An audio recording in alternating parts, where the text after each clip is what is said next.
Yo guys, what's good? We're talking Siege. I know it's already Sunday by the time it's posted, but whatever, better late than not. So using my wonky team again, at least the team I'm not allowed to use, it was banned, but shh, don't tell them. But in this case, I would say it is more safe because it's more likely that they don't have will runes. Actually, this one, the Iris did have will runes, which is a little bit odd. Most of them have revenge, which makes a lot more sense to have revenge, to be honest.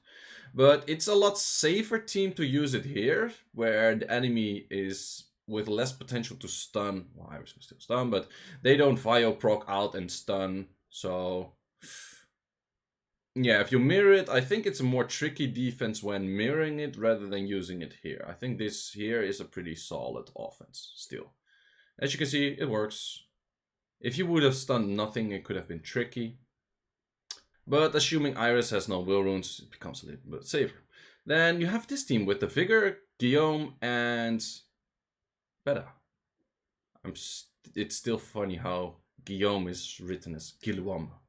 The French language is weird. But yeah, this team did absolutely nothing. Also, no will runes. I don't recommend, like, if you're building any defense, there's barely any defense you can get away, like, with no will runes at all, like zero. Because the moment they know, they just go Orion. And Orion against a full non-will rune team that you can outspeed is insta-win. Most things are insta-win, as long as you know it's zero will rune. Sure, MSF was a little bit cheat, but I think a lot of things would have beat that. Then they had this team, which was similar, I guess. A little bit better, I guess. More bruiser-ish, more potential to kill, but this team needs really good runes if they still want to do damage, still want to be bruiser-ish, still want to be useful. And they did it.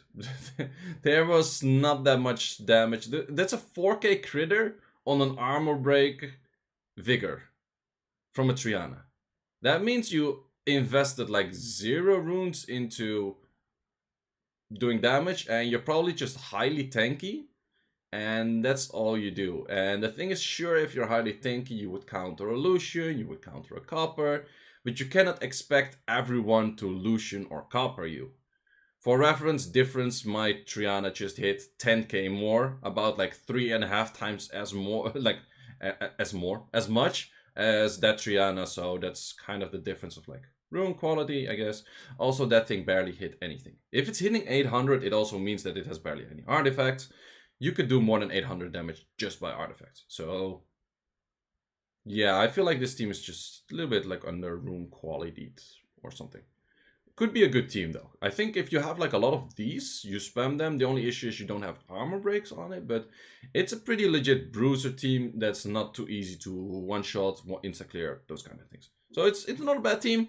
It's just bad perform. Let's say it like that. Then we have a team I think is really good. It's just really hard countered by Triana. So the Hairtight, Vigor, and Triana. I think if you have a Hairtight, this is definitely a team you want to build. Because it's highly annoying. You can make the whole team 100% resist. There's actually a lot of people that don't go for 85 Eki, especially in PvE. Well, not PvE, but like normal Siege, Guild War, those kind of things. And this team is really good, and you just see it die in a few seconds. But this is one of those teams, the moment you have to fight it a lot of times, it's really annoying. So if your guild has like multiple Hairtights, this is definitely what you want to build.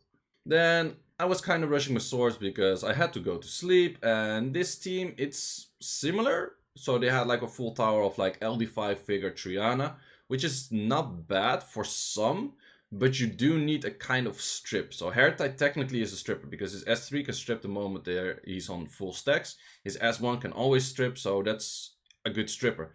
This thing, however, is not a stripper. This thing does nothing. He just dies. So you just throw dots at it, and you stun it, and you throw more dots at it.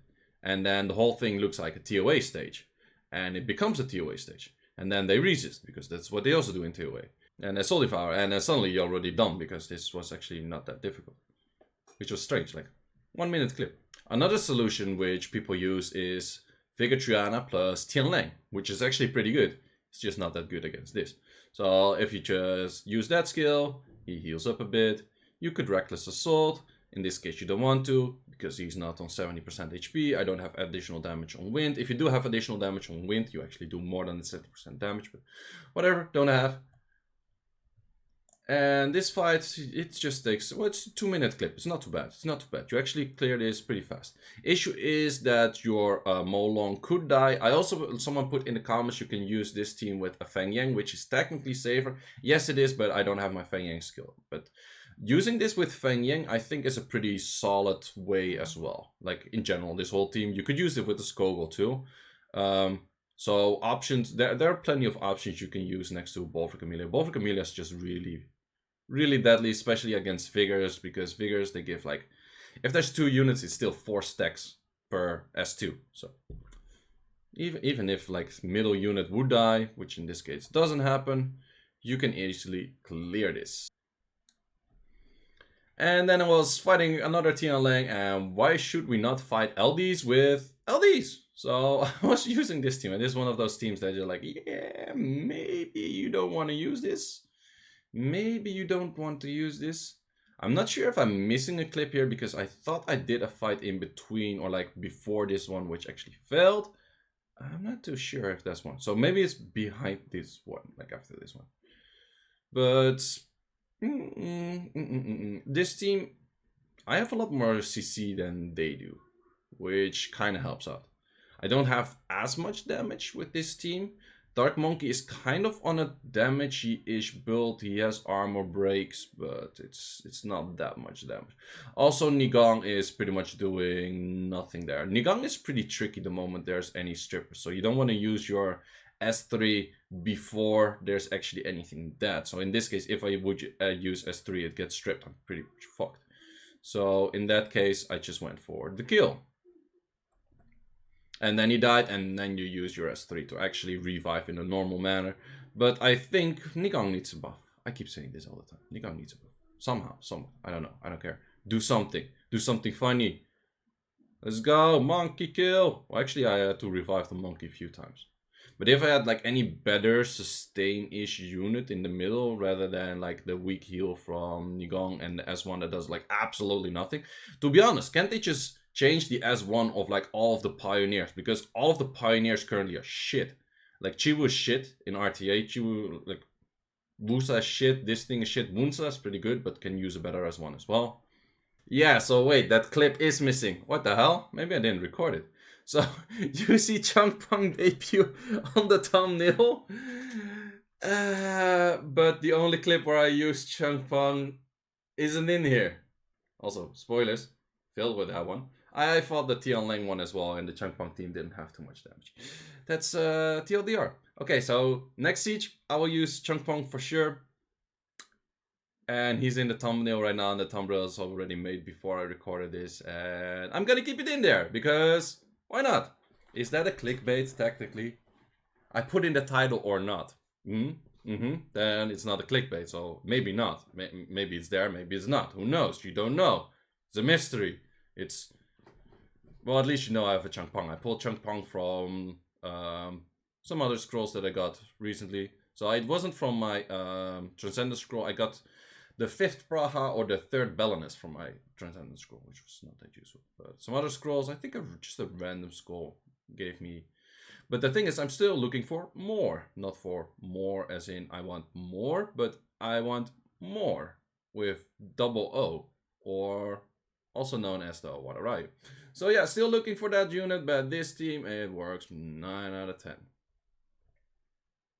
It is a little bit tricky because you don't have a cleanse in this situation. It is better with a Sean in there, but I already use Sean in another team, as you've seen, so you gotta work with what you have left.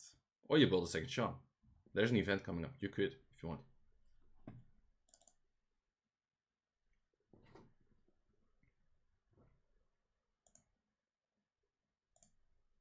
I'm not saying you should, but you could. So let's kind of halfway mirror this team, but then better. With an Orion rather than the monkey. So we have stun potential. Like that. Let's see whose Thessarion is better. A thing is which I didn't thought about. If his Thessarion oblivions my Thessarion is never gonna Oblivion anymore. Yeah. So how am I gonna get rid of this Oblivion? Well, at least Orion is still going like Orion is going. Orion's going get. He's going get. Lots of Praha damage. Also, you do a lot less damage because your passive also gives additional damage for the amount of debuffs that a unit has, which you don't have at that point. And I was like, why is it not Oblivion? Wait, because I have Oblivion and my Oblivion doesn't work because of his Oblivion. Ta-da! But still, in the end, this was not too much of a difficult fight because Orion OP. The thing is like, okay, so I can Oblivion here. No, wait, there's still Oblivion on my ass. So the moment he gets a turn, he puts Oblivion on my ass again. So yeah, maybe Tessarion didn't do too much here. Could have been any unit. Maybe you should start picking up Theomars again for these kind of themes. Because still, Theomars is really not used anymore. But it's still actually a really good unit. Like just pure damage, armor breaks, everything. Theomars in offense is not a bad unit. But everyone kind of forgot about him, right? So that's it. I only have 9 clips because the one clip I already said. It's poof. It's disappeared. It went Harry Potter. Poof. So yeah, guys, thanks for watching and see you in the next one. Also, I'll probably be streaming on the Sunday, the Arena Rush as normally. Unless something weird happens, which does happen from time to time, that something happens and I cannot stream. But I'm trying to stream it, so if you haven't followed me on Twitch yet, there's a link in the description. Well, it's also just Twitch/Seiishizo, but whatever, there's a link. You can click on that. You can go there. You can press the follow button, which you should. And thanks for watching, and see you in the next one.